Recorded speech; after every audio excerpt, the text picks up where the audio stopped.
Halo kawan-kawan, apa kabar kalian semua? Semoga kalian baik-baik aja.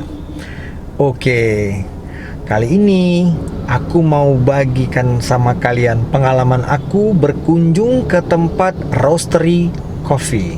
Apa itu roastery coffee? Jadi roastery coffee itu adalah tempat di mana kita bisa merosting kopi kita, atau dengan kata lain, orang yang memanggang kopi.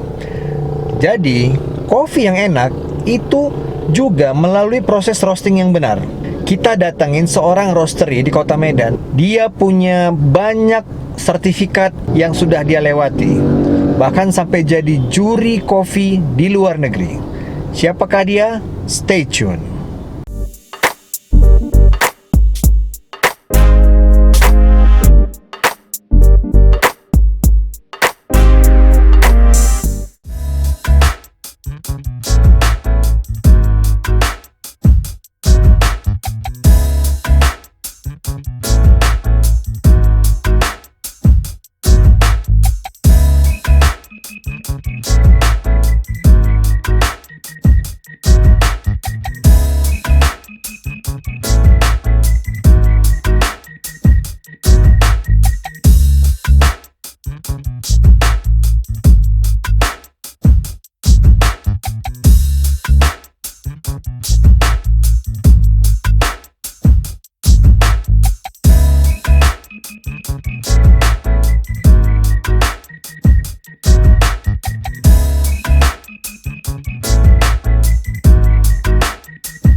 Ya, jadi kawan-kawan, aku udah sampai ke tempat Pak Johan namanya. Dia roastery rumahan. Tapi walaupun roastery rumahan, banyak kali pengalaman dia udah. Nanti ku tunjukin sertifikat-sertifikat yang dia miliki semuanya. Oke, yuk kita kenalan. Ya, Pak Johan. Halo, Udah berapa lama ngerosting kopi? saya pertama kali mulai ngerosting di 2015. Jadi kurang lebih 3 tahun lah ya, 3 tahun lebih. Jadi mulai ngerosting awalnya itu karena hobi aja sih. Jadi dari hobi ya lama-lama kalau orang bilang sih makin dalam jadinya. Jadi Iya. kalian tengok tuh. Gara-gara awalnya hobi, tapi bisa jadi serius. Terus Pak, motivasinya kenapa mendalami roastery ini? Saya kalau soal kopi itu saya memang sudah demen dari dulu. Cuman dan saya juga menyadari itu passion saya di value chain-nya kopi sendiri itu hampir tidak pernah itu di hilirnya, yaitu di belakang bar misalnya seperti Costa. Jadi walaupun saya ya bisa sih ngebrew, cuman tidak pernah saya dalamin, sekedar bisa doang. Jadi passion saya itu sebenarnya lebih mulai dari roasting dan mengarah ke hulunya, yaitu processing dan mungkin suatu saat di farming. Mantap. Jadi kebetulan Pak Johan ini lagi ngerosting kopi, sambil kita lihat lah gimana proses roastingnya. Oke Pak. Ya.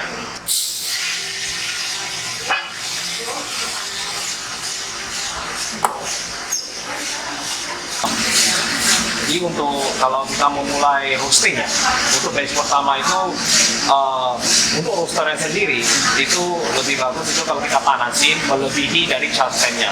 Jadi misalnya seperti yang saya lakukan tadi itu, saya berencana charge time saya 185 derajat Celcius. Temperatur di saat beans itu masuk ke drum pertama kalinya. Jadi saya akan memanaskan roaster saya itu sampai dengan 190 atau 195 derajat. Setelah itu saya kecilkan apinya atau powernya dan biarkan suhu drum temperatur pelan-pelan turun sampai heat 185. Dengan begitu pemanasan drum itu secara keseluruhan lebih merata. Itu bisa mengurangi efek scorching atau tipping di beans. Jadi seperti yang aku bilang tadi, udah banyak prestasi Pak Johan ini. Salah satunya ini yang ada di belakang aku. Yuk kita lihat. Ini roasting basic ya Pak ya? Ya. Terus juga ikut kelas roasting advance. Wah, ini Q processing baru nih Pak. Ya, prosesor.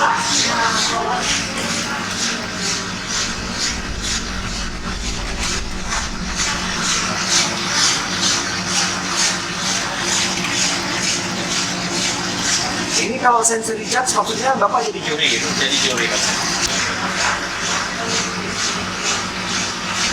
Sertifikat yang terakhir itu internasional cuy. Jadi Pak Johan ini, kawan kita ini bukan kaleng-kaleng ini, biar tahu kalian, walaupun usaha rumahan. Biasa kalau ngurusin ini berapa lama Pak? Kurang lebih 12 menit. Kurang lebih 12 menit itu first strike. First strike di 11 menitan. Saya biasa keluarkan itu kurang lebih 30 detik setelah first strike. Nah, Pak, saya belum ngerti nih, first crack itu apa gitu. Oh, first strike itu kalau di bahasa Indonesia kan secara harfiah itu ya pecah, itu kayak ibaratnya kalau kita buat popcorn kan itu jagungnya itu pop. Karena pemanasan dari dalam sudah cukup sehingga dia pecah kan. Jadi di biji kopi itu sama gitu. Oh, Dia akan pecah. iya. Berarti menandakan dia udah mulai matang gitu. Benar sekali. Habis first crack ada Second crack. second crack. Ya, kalau second crack itu sudah mengarah ke dark roast. Oh, itu dark Saya- roast. Ya, saya jarang buat dark roast gitu ya. Karena tren sekarang itu rata-rata orang mau kopi yang manis, tidak mau kopi pahit. Oke. Jadi kalau sudah second crack itu biasa rata-rata pahit. Oke. Mungkin untuk campuran base espresso kali Pak ya?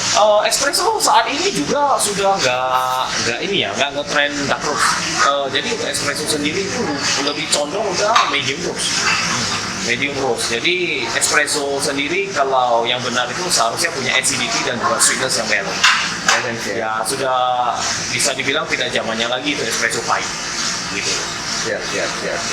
Jadi ini bean batch pertama yang sudah kita dinginkan itu biasanya waktu pendinginan yang efisien itu kurang lebih 3 sampai 5 menit.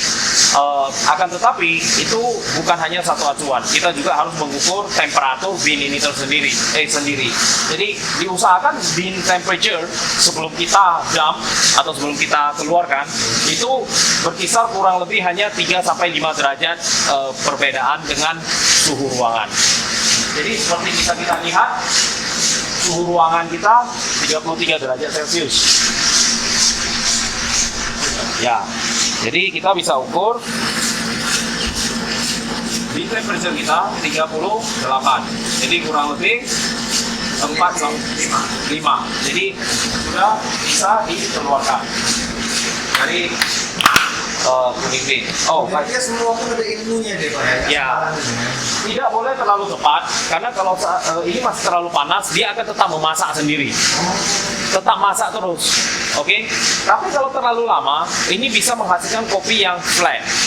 Artinya karena aromanya ini akan tetap terhisap terbuang. Jadi kalau misalnya contohnya di kasus ekstrim kita biarin semalaman sampai besok pagi didinginkan, itu nanti saat cupping itu fragrance-nya itu loh, fragrance-nya saat dia bau keringnya itu aromanya nggak ada gitu loh. Jadi kita nggak mau, kita mau kan kalau bisa kita cium, wangi sekali kopi ini gitu.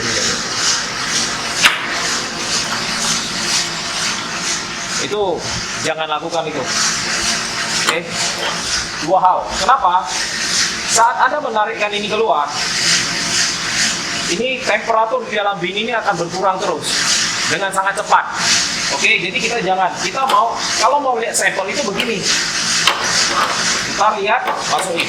Tidak perlu dikeluarkan sepenuhnya. Ya. Oke, yang kedua, untuk apa sih dicium gitu loh? Yang Anda cium ini karbon monoksida.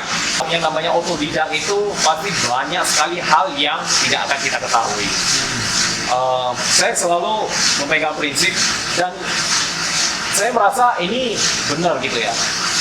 Semakin banyak kita belajar, makin kita sadar banyak yang kita belum tahu.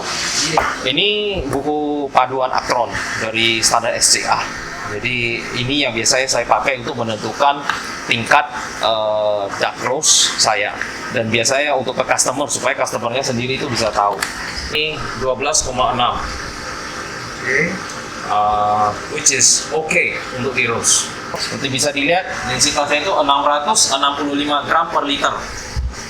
Oh, berarti maksudnya Kepadatan. kita masukin 1 liter, Ya, terus beratnya berapa? ya benar.